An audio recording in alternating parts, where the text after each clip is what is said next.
Namo tassa bhagavato arahato samma sambuddhassa. Namo benzi shijia monifo. Okay, first I would just like to say a few words about the structure of the Course. The Course, as you know, will be focusing upon the Majjhima Nikaya, which is the middle-length discourses of the Buddha, though occasionally we will take some suttas from some of the other sources which help to shed light on the topic that we'll be dealing with. And I've arranged the suttas that we will study in a particular deliberate sequence. If you're familiar with the Majjhima Nikaya, then you know that the suttas there are arranged without any clear, intelligible sequence, but almost they're arranged just by way of certain chance words that occur in the suttas themselves. But I've tried to structure the Course to follow what is called the gradual exposition of the Dhamma, which the Buddha often followed when he gave discourses. But I begin with a series of suttas which will help to illuminate the nature of the Buddha's own experience, which is called Sammasambodhi, Supreme Enlightenment or Supreme Awakening. Now I have here 6 suttas. In the Majjhima Nikaya, we will begin with the Ariyapariyesana Sutta number 26. But I won't take that straight through from beginning to end, because this sutta continues beyond the Buddha's enlightenment to his decision to teach and his first exposition of the Dhamma. I will cover all of that, but we sort of interrupt the sutta halfway and then go back, because the Ariyapariyesana Sutta treats the actual enlightenment experience of the Buddha very briefly, very concisely.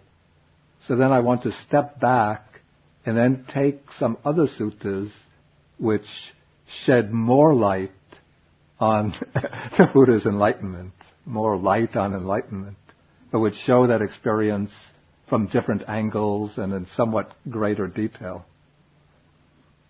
So then we take, while we're still in the midst of Majjhima number 26, we take the sutta called Bhayabhairava Sutta. But in that sutta, it's only a few pages. You could read the whole thing. But I'm going to focus on sections or paragraphs 21 to 33. The other sections you read, but I don't have to discuss. I think that they're quite evident. Then we'll take Sutta number 36, the Mahasatthika Sutta. Again, it's not going to hurt you to read the whole thing. It's just a few more pages than I'll actually discuss. But what we'll focus on are paragraphs 12 to 44. And then from Majjhima Nikaya number 12, the Mahasihanada Sutta. This I won't discuss, but it has a section, quite a long section, which describes in detail the various ascetic practices that the Buddha undertook during his quest for enlightenment. So to get a fuller, more detailed look at the Buddha's period of striving, of his struggle for enlightenment, you should read paragraphs number 44 to 61. Then the next two suttas in this section, one will come from the Samyutta Nikaya. This I will have to make photocopies and hand out. And then from the Digha Nikaya, it's really only one paragraph. I might not even make photocopies, but might just read it out loud in class. Because just it has a few sentences which shed greater light upon a passage treated rather concisely in the other suttas. Then, in the sequence of the Course, we'll come to a number of suttas which deal with how to approach the Dhamma. That is, when we're coming to the Dhamma out of the blue, how do we go about adopting the right way to enter into the Dhamma without throwing ourselves into it through blind faith or remaining aloof by just treating it as a subject of intellectual entertainment. Then from sections 3 on through section 7, we build up gradually from the simpler stages of the path, the ethical life, all the ways up to the attainment of wisdom and final realization. Then in section 8, we'll deal with some passages from a sutta that discuss the nature of the Buddha's own qualities. And then in section 9, we'll take a look at some suttas which deal with life in the Sangha, in the Buddhist community. And I expect that the whole series of talks will take something like 2 years.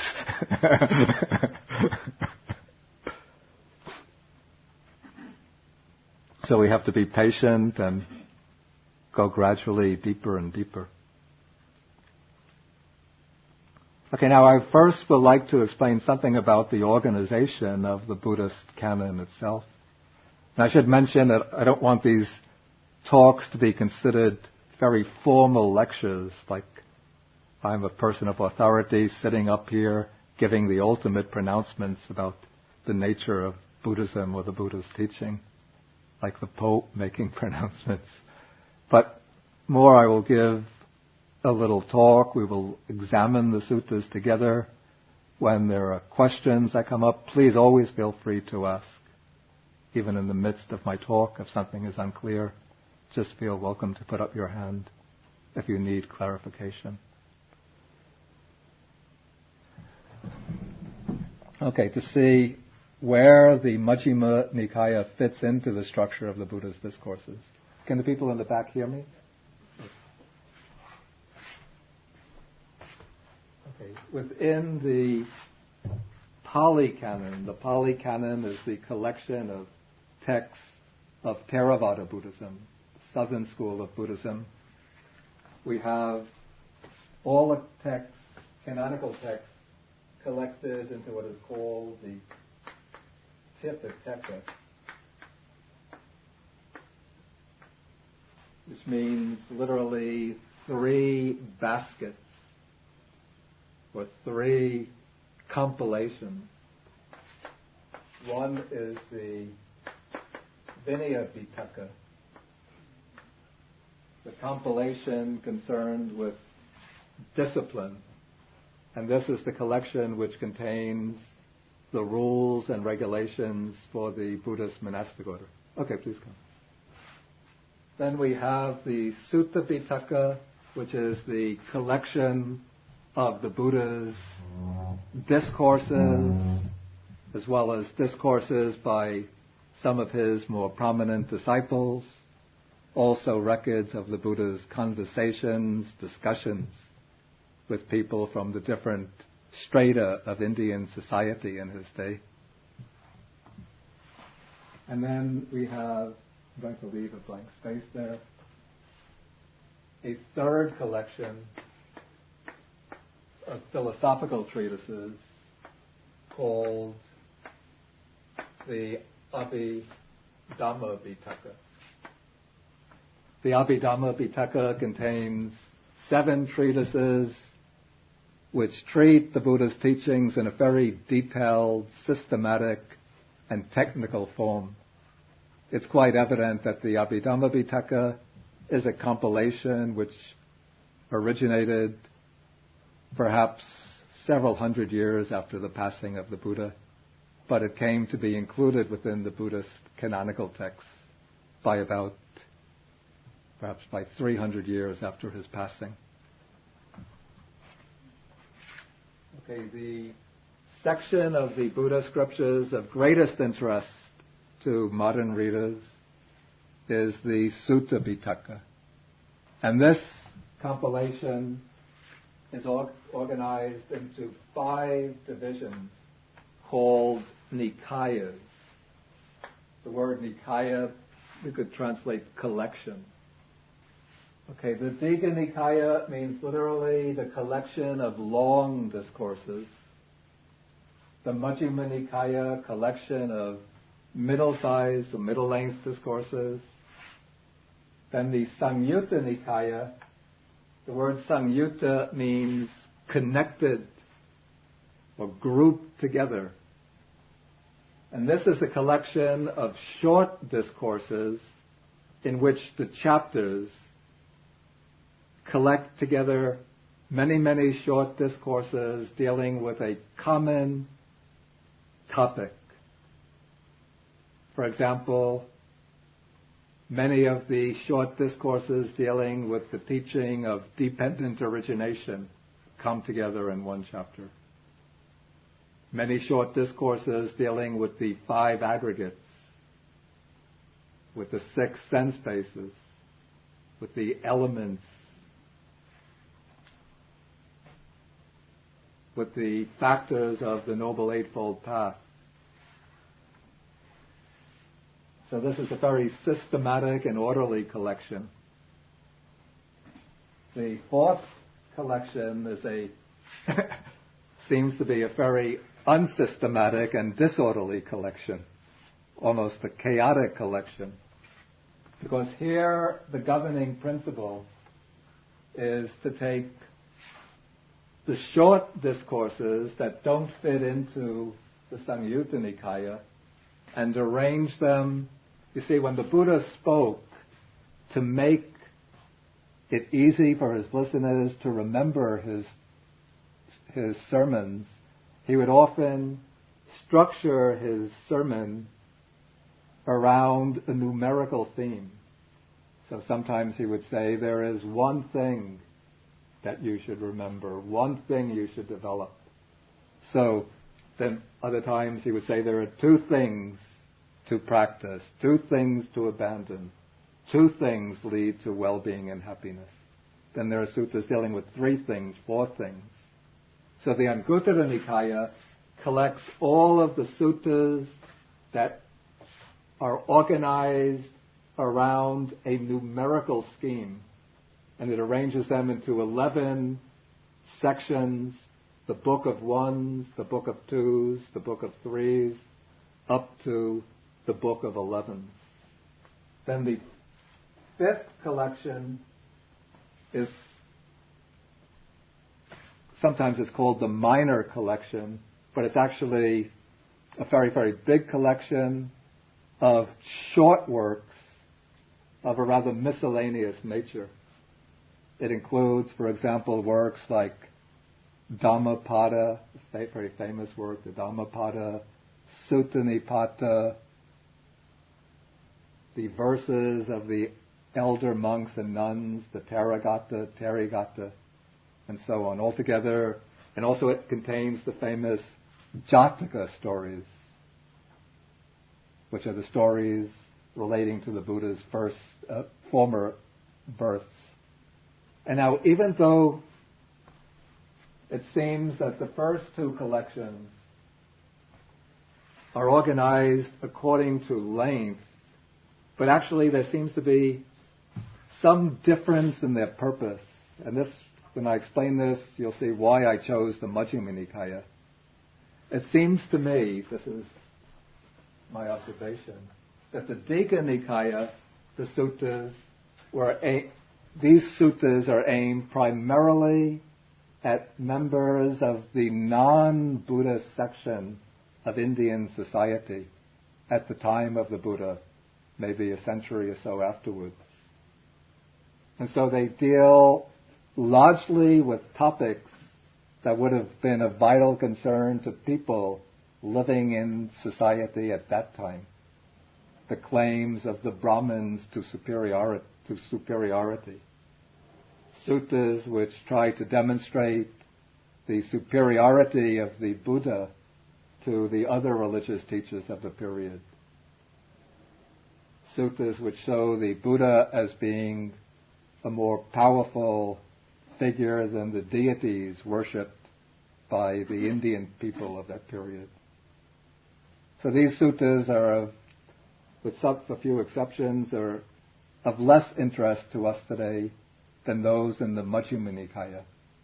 It seems that the suttas of the Majjhima Nikaya were intended primarily for those who have already entered into the fold of the Dhamma and are concerned principally with the philosophical principles of the Buddha's teachings and the practical training that the Buddha has devised for his followers. Now, although these texts, this particular collection, belongs to the Theravada or Southern school of Buddhism, these texts have counterparts in the Northern school of Buddhism, where they are called agamas. Agama, the word agama means something like a transmission or a heritage. And so in the Northern Buddhist tradition, they use Sanskrit, the word is a little bit different. And these collections have been translated into Chinese and are preserved in the Chinese Tripitaka. And there's a very close resemblance between the text in the two collections. Not exact correspondence, but the resemblance is quite close, particularly in regard to the first three Nikayas and the first three Agamas. And this is fairly reliable evidence for the antiquity of these texts, which shows that they came down from a period before early Buddhism started to splinter into different schools. I want to speak a little bit about how the texts came to be collected. In today's lecture, I'm giving more background to the suttas rather than discussion of the suttas themselves. Perhaps, if we have time, we'll start on the first sutta of the Majjhima Nikaya. But I'll try to focus on the background now. Okay, it's important to understand that during the time of the Buddha and for 400 or so years afterwards, religious texts were not written down, but they were learned orally from a teacher. The student had the task of preserving the text in memory, and those who became learned, prominent teachers in their own right had the responsibility of transmitting the teachings that they had heard to their pupils. And so within the monastic order, there were groups of monks who had very highly trained memories, and they would specialize in learning the suttas and preserving them by memory. The Buddha's own personal attendant, the monk named Venerable Ananda, had a memory, a capacity for memory, which would probably put most tape recorders and even compact discs to shame. It said that he could remember some 84,000 discourses of the Buddha quite perfectly. Now, in the earliest period, the texts were not yet organized into the system of Pitakas, Nikayas, but there was a different scheme of organization, which called the 9 types of teaching. Then after the Buddha's parinirvana, after the Buddha's passing away at the age of 80, his disciples realized that it was very important in order for the Dhamma, the teaching, to last for a long time in the future. It was important to collect the texts and preserve them for future generations. The Buddha passed away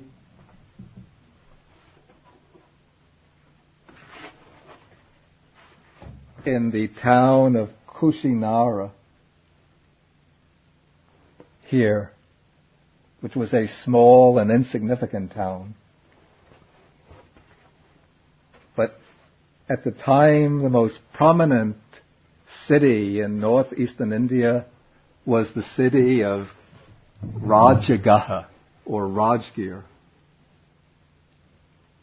located here. And so after the Buddha passed away, 500 of his liberated disciples who were arahants, met in council in Rajgir to collect the teachings. And the account of this first council that's given in a late chapter of the Vinaya Pitaka itself. And in this very early phase of the teachings were organized into only two collections. The Vinaya collection, the collection of rules and regulations for the monastic order, and the sutras, the Buddha's discourses. At this point, the Abhidhamma Pitaka is not mentioned in the Pali Canon, in the Pali Canon's account of the first council. So that seems to be fairly solid evidence that the Abhidhamma Pitaka arose later. At this first meeting, according to the account in the Pali Canon, the text had been organized into the 4 Nikayas, the way we have them today. But this is probably what we call an anachronism, something which has been projected back into the past. But the organization into the Nikayas would have come perhaps some generations later.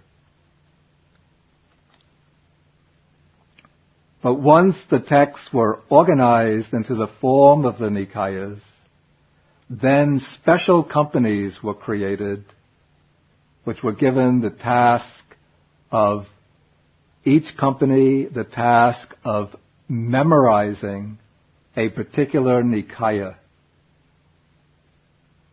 and selecting pupils and training the pupils to preserve these texts by memory so that they could in turn transmit them to their own pupils in time. These groups of reciters, these are called Bhanakas. So we have, for example, Diga Bhanakas. These would be monks who would specialize in memorizing the Diga Nikaya. There would be Majjhima Bhanakas, those who would specialize in memorizing the Majjhima Nikaya, and so on.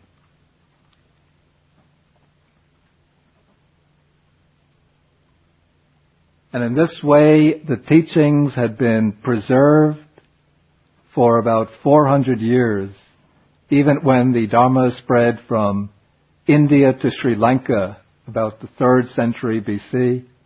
When it came to Sri Lanka, in Sri Lanka too, groups of reciters were formed who would take upon themselves the task of preserving the texts and transmitting them by oral recitation.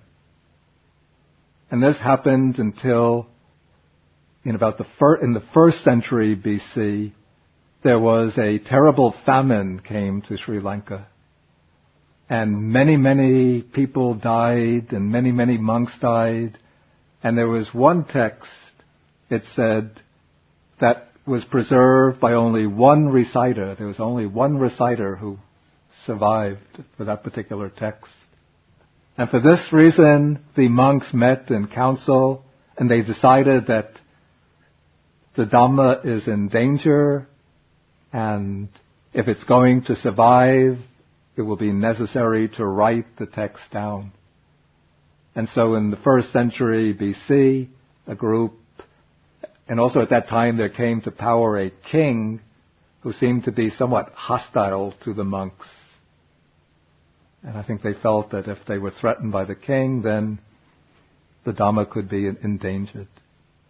And so they met in council away from the royal capital, and they wrote the text down on ola leaf strips, using a stylus to cut the text.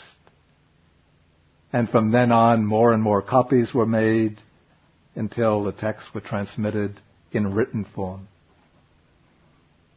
But even then, there would still be many, many monks who would practice in order to deepen their knowledge of the text, to preserve, to impress the text or the Dhamma upon their own mind. They would devote their time, a lot of their time, to memorizing the suttas anyway.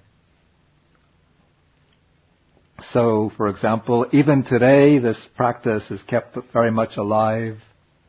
Well, I have to say it's faded out a great deal in Sri Lanka, but in Burma, it's kept alive.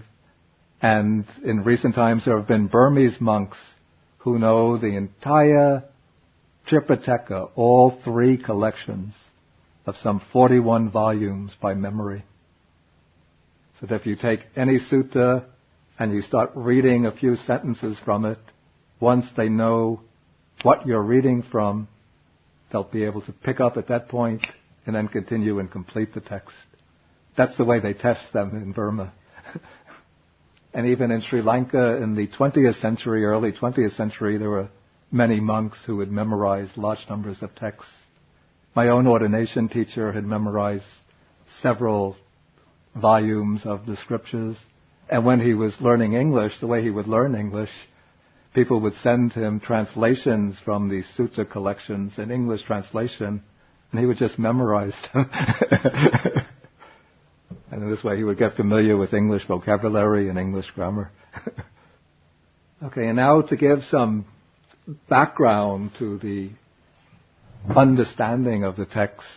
Of course, the Dhamma itself, it's a timeless teaching in that it's always applicable, always relevant to the human condition. But still, Buddhism as a historical phenomena has arisen under certain historical conditions. And so I want to just give a background of some of the political, social, economic developments which lie behind the appearance of the Buddha on the human scene. The dates of the Buddha are somewhat in dispute. There are two chronologies which are recognized by scholars. I'm not in a position to judge between them. One puts the Buddha's dates at something like 566 BC to 486 BC. The other puts the Buddha's dates somewhat later, perhaps 500 BC to 420 BC, even 480 BC to 400 BC. But the time of the Buddha was a period of great transformations taking place in many different dimensions of human life. First, politically,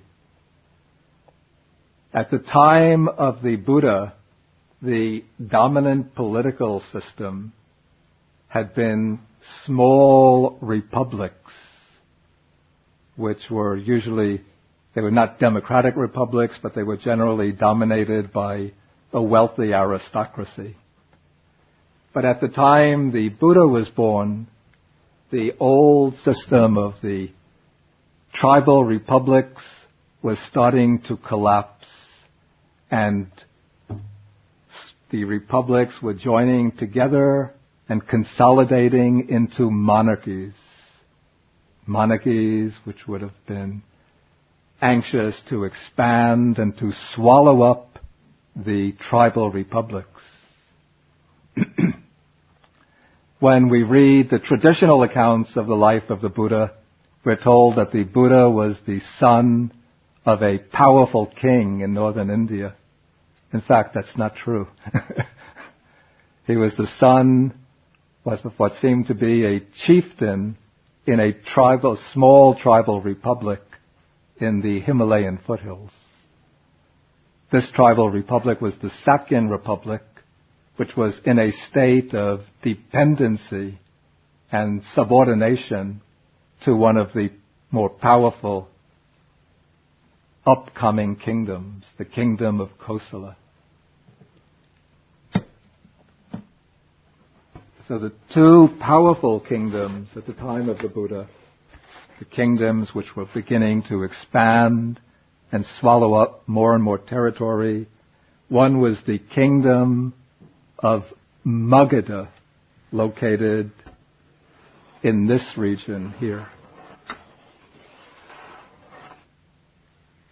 And it was within the kingdom of Magadha that the Buddha had one of his main centers, the famous bamboo grove in Rajagaha or Rajgir. The other major kingdom was the kingdom of Kosala to the northwest.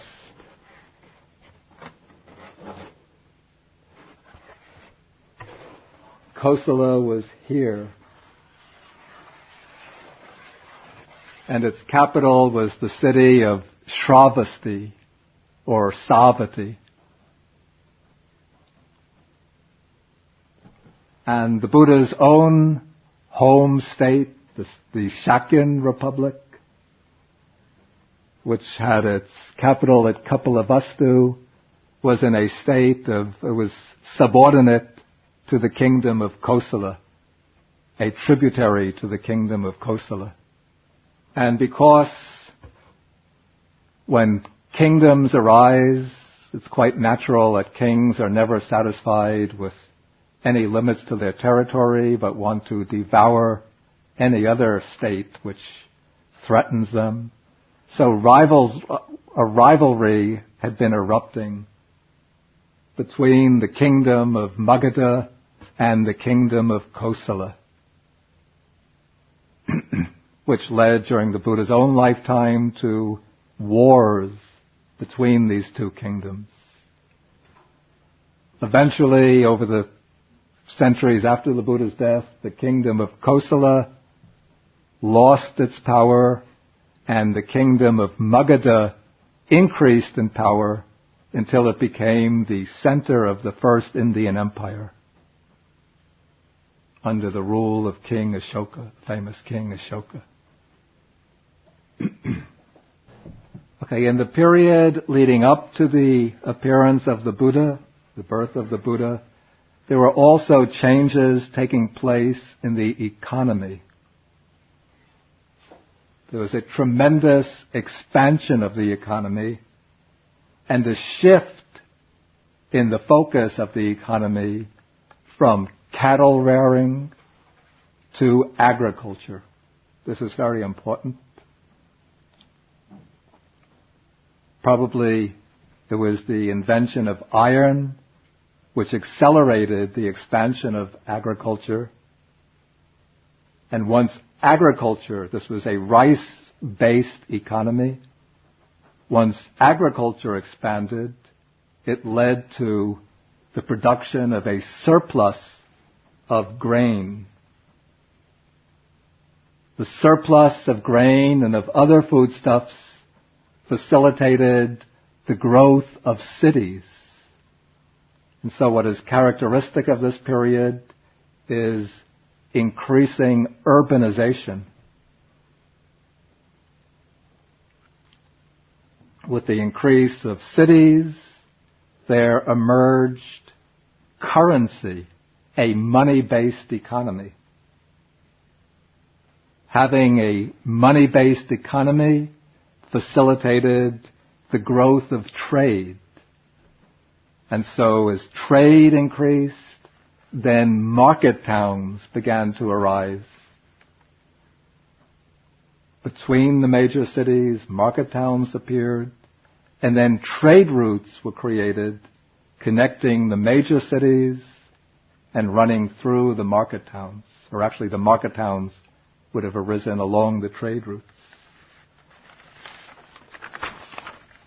And this rise of or expansion of the economy, the increase in urbanization, the growth of trade, made possible the rise to prominence of a mercantile class, a class of merchants, businessmen, bankers, who often allied themselves with the kings and provided financial assistance to the kings, sponsoring their own projects of internal development and external expansion. Particularly, they would have made possible the money from the mercantile class, would have made possible the growth of armies and the creation of more weapons. Now, in the earlier phase of Indian society, before these developments took place, under the dominance of the class religious specialists called the Brahmins, society had been structured, for those areas under the domination of the Brahmins, society had been structured into 4 basic social classes, 4 primary social classes. These are sometimes called castes, but in this early period, I think the word caste is not fully applicable. But we call them 4 basic social groups, social classes. The Brahmins were the religious specialists who preserved the sacred texts of Brahmanism called the Vedas. They performed the rituals, the sacrifices,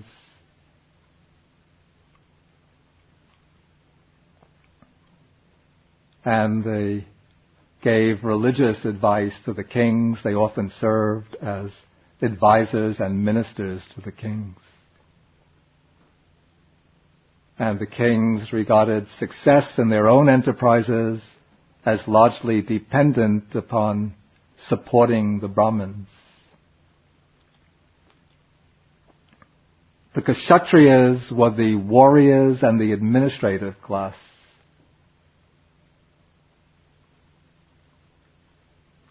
The Vaishyas were the agriculturists, the cultivators, and the Shudras were the workers, the laborers, serfs, peasants.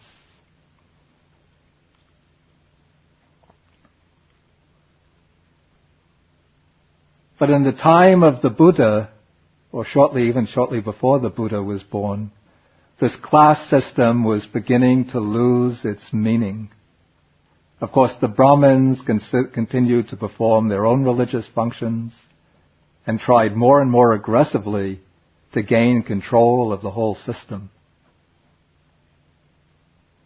The Kshatriyas maintained their own administrative and political functions, but people in the other classes, particularly the Vaishyas, who were originally cultivators, small businessmen, were now becoming more and more powerful in society. Because they were the ones who became the business people, the merchants, they accumulated the wealth, and so they came to have a stronger and stronger voice in in political affairs. And now because the society, the economy, was able to turn out a surplus of foodstuffs, it was able to support a class of non-productive people who devoted themselves to the religious life.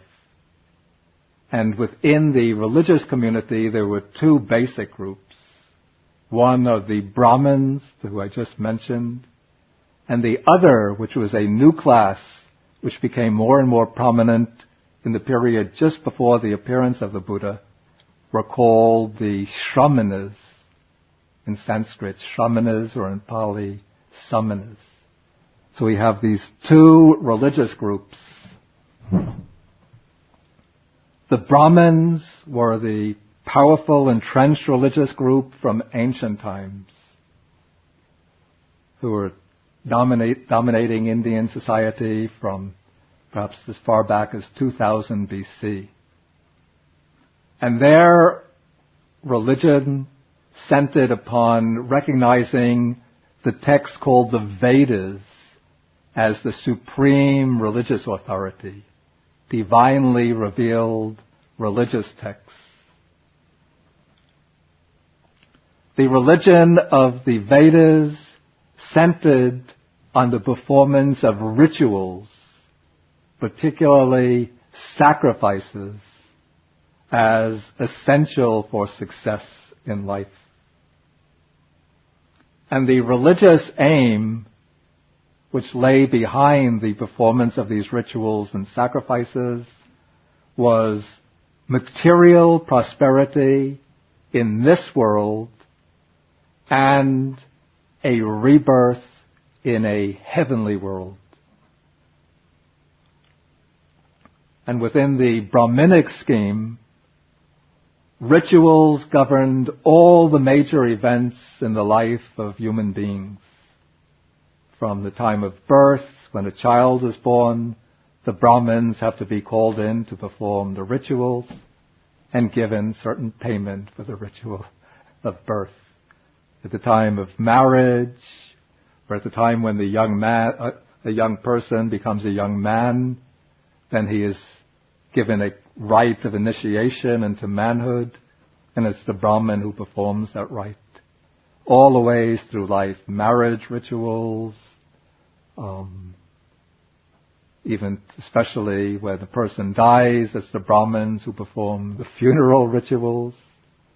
And kings and other rulers were regarded as dependent upon the services of the Brahmins to perform the rituals that would ensure the prosperity of their kingdoms and their success particularly in warfare. And the kings would have to pay the Brahmins very handsomely for these services.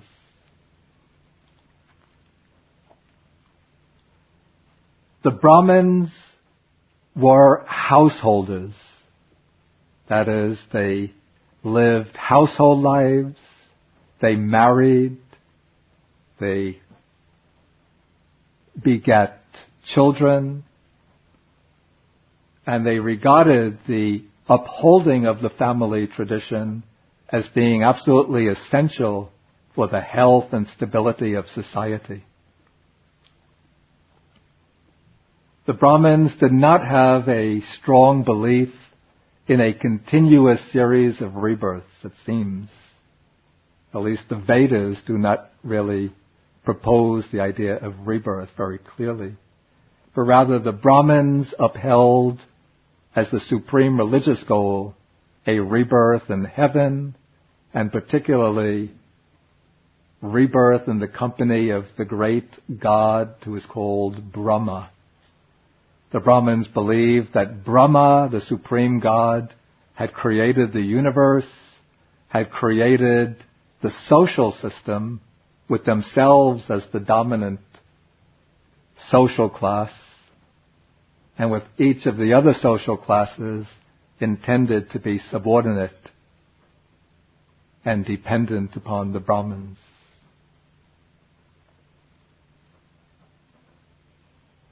In contrast to the Brahmins, the other type of religious figure, the Shramanas, were ascetics or renunciants.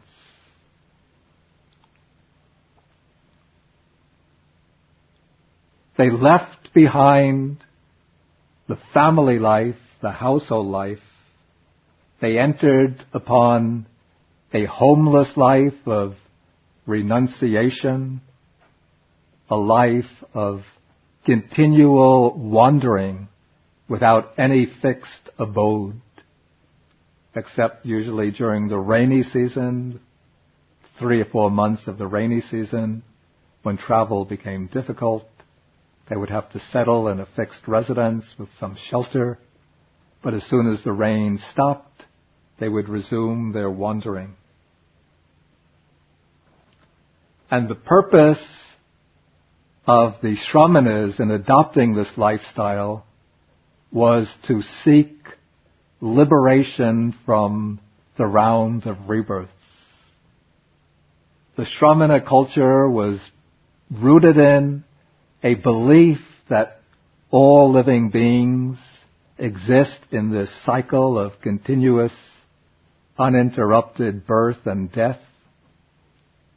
and that the supreme goal of a spiritual seeker is to break the fetters that keep us to this cycle of birth and death and to gain spiritual liberation.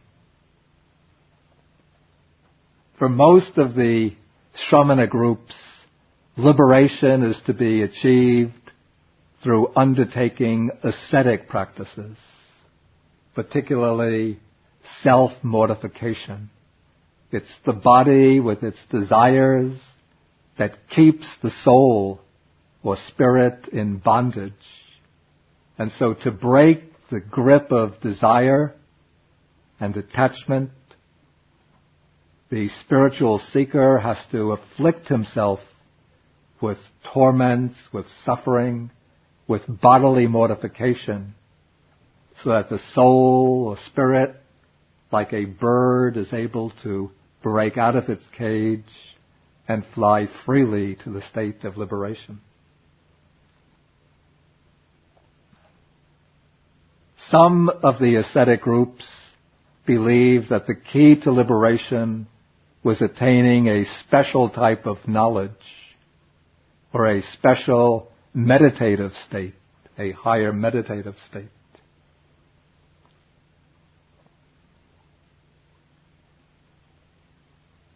And the followers of the ascetic practices would meet in different lodges which were set up especially for the wandering ascetics, and they would often engage in philosophical debates in which they would dispute their ideas, and those teachers who were especially convincing, especially prominent, would defeat their opponents in debate and win over their rivals along with their following. And this way some of the ascetic groups became quite prominent. Before the arising of the Buddha, one of the most prominent ascetic groups is still in existence today. They are called the Jains.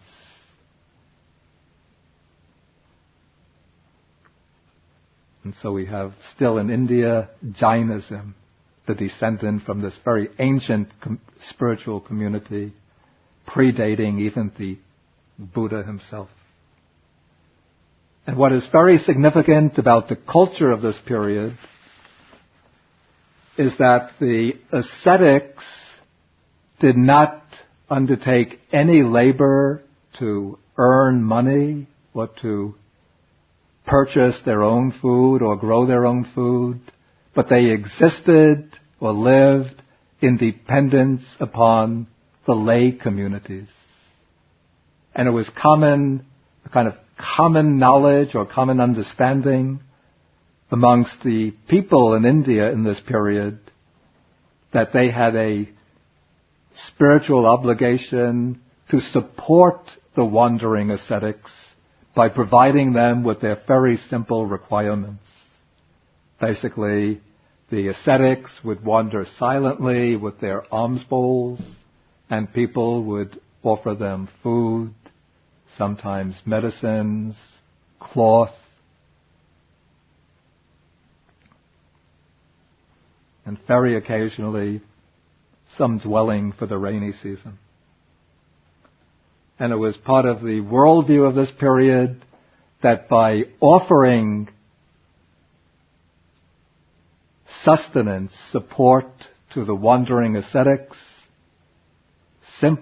lay people could acquire spiritual merit which would help them in their own progress through the round of rebirth.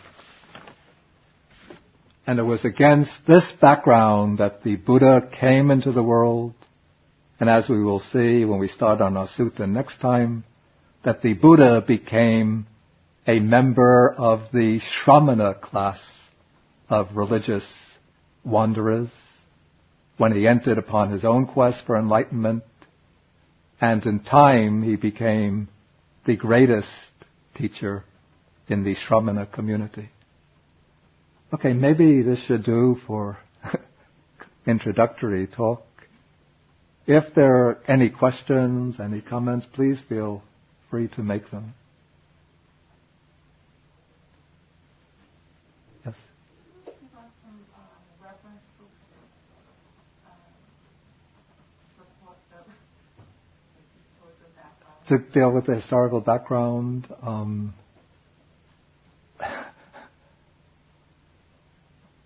okay, one book that I could recommend, it deals more with the relation of the Buddha's teaching to the Brahminic teaching.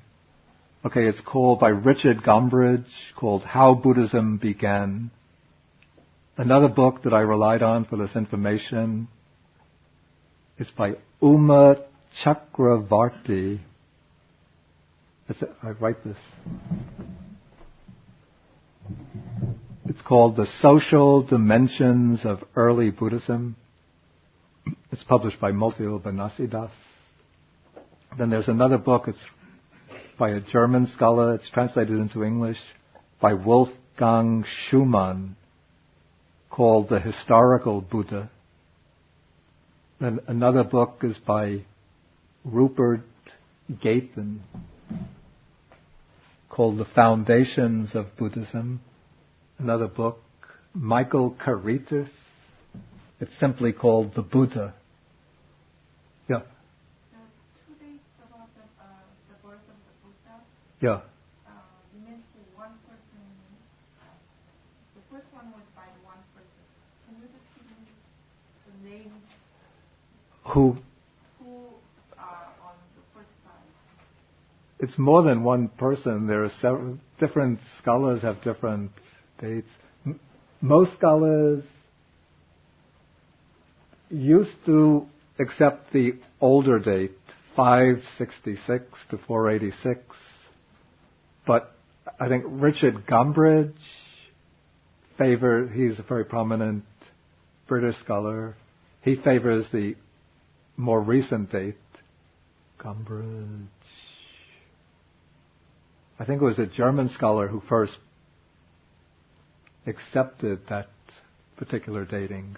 Was it Waldschmidt, I think? Ernst Waldschmidt. Also one finds, I think, also perhaps a source for these two dates.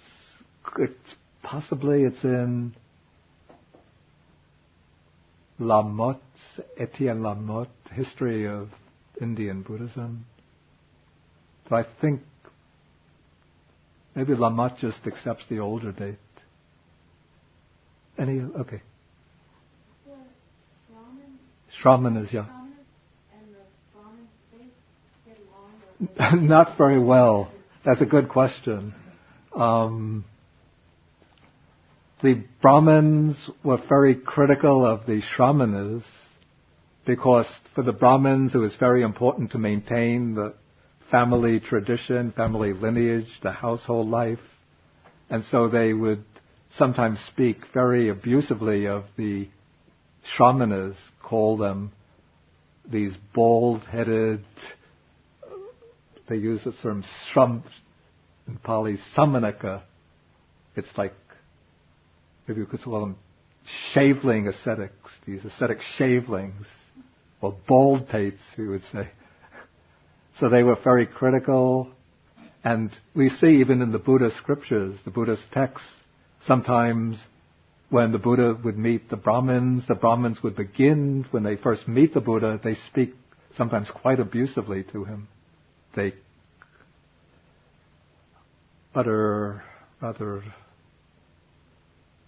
they use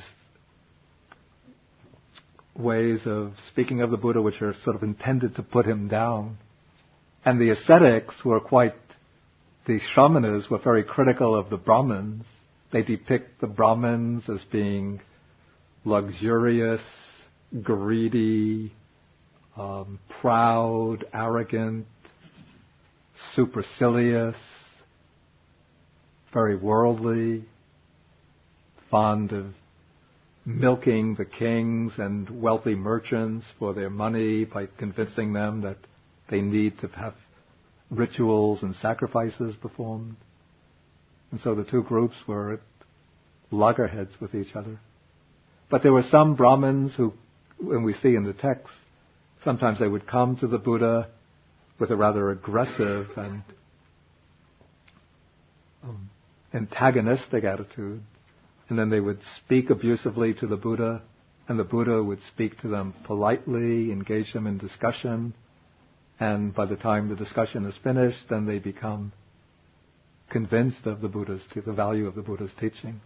And it's quite interesting to note that actually this Uma Chakravarti, who did the social dimension of Buddhism, she has some tables in the back of her book in which she tries to find the class identity of those disciples of the Buddha who are mentioned whose class identity is given within the Buddha's text.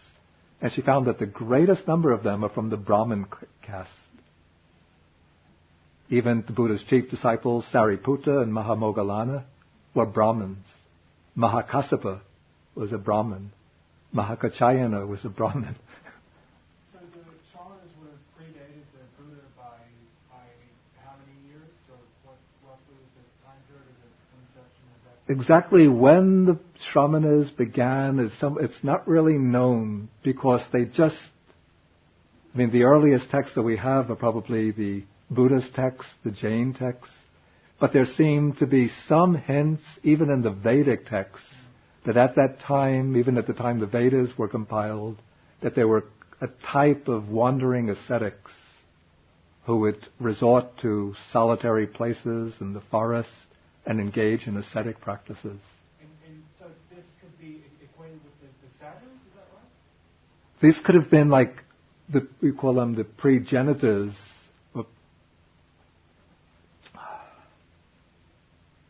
We call them the progenitors of the Shramanas, very early form, the ancestors of the Shramana class. They could even go back, this is a theory which has been developed by some historians of India, that there was, the Brahmins came into India. They were not the original inhabitants of India, but there was an older civilization in India predating the arrival of the Aryans, who came from the Central Asian plains through the Hindu Kush mountains into the Indus Valley and then spread out over northern India and subdued the original inhabitants, who were people of the Dravidian race. And they were pushed down to the south and became the Dravidian people of South India. Now, there was a speculation that the original inhabitants of India had the belief in a soul which transmigrates from life to life, whereas the Brahmins in their earliest phase, as indicated in the Vedas, did not have the idea of a soul which transmigrates from life to life. And the old inhabitants of India might have also had yogic practices and ascetic practices aimed at liberation. And it's possible that these ideas, when the original inhabitants were suppressed and subdued by the Brahmins, that these ideas remained as a kind of undercurrent which in time penetrated the thinking of the Brahmins themselves, and then once the economic and social conditions were suitable, then came to prominence, as evidenced by the emergence of this whole class of wandering ascetics, or Shramanas. And the Shramanas could have gained increasing adherents because of the economic and social upheavals taking place at this particular period in Indian history.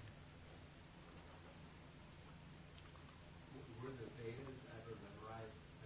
Oh, the Vedas were transmitted by memory for perhaps thousands of years. Even now there are many of the Brahmins, the religiously trained Brahmins in India, know the Vedas by memory.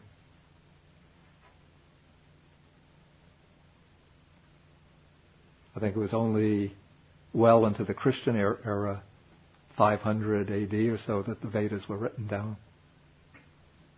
Yeah. How long can trace back the Brahmins statewide? Can trace back the Brahmins Statewide. date-wise.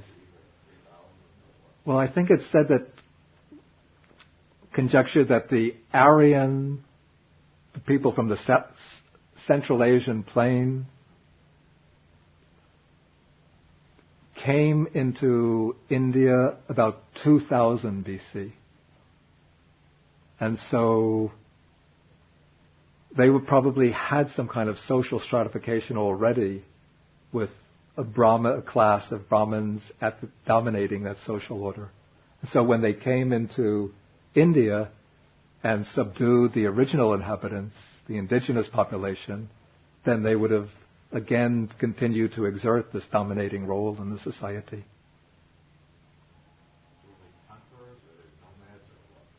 They would have come as nomads, perhaps with weapons with which to have conquered the original inhabitants.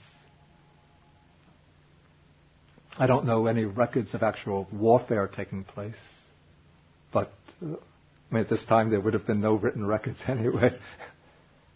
In fact, it's possible even that the Vedas preserve in somewhat mythological form accounts of the Brahminic conquest of the original population of India. Any further questions? Where did the yogis? Yeah. The yoga. Well, of course, the original sense of yoga is not the practice of these rigorous physical exercises, but was a practice of a meditative or contemplative way of life aimed at liberation. And so the yogis, what we call the yogis today, would have been within the Shramana community. So not all the Shramanas were engaged in these contemplative, meditative religious practices. Some just wandered, subsisting on alms. Others engaged primarily in this self-mortification. Others developed philosophical systems, which they would then debate with their peers. And even the word yoga itself, the Buddha uses very frequently, though not in the sense of these physical exercises, but in the sense of spiritual practice, spiritual exertion. I mean, that's a somewhat different story. But from perhaps beginning about the 1st century of the Christian era, 2nd century, Buddhist monks started to go to China and then to translate.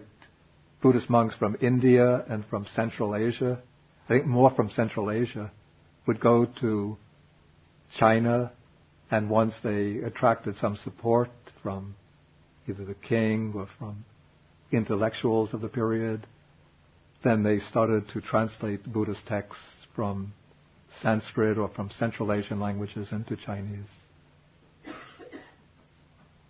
Would you say that's correct?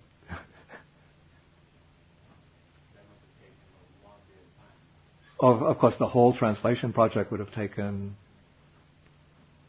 There are different waves of translations extending perhaps over 800 years or so.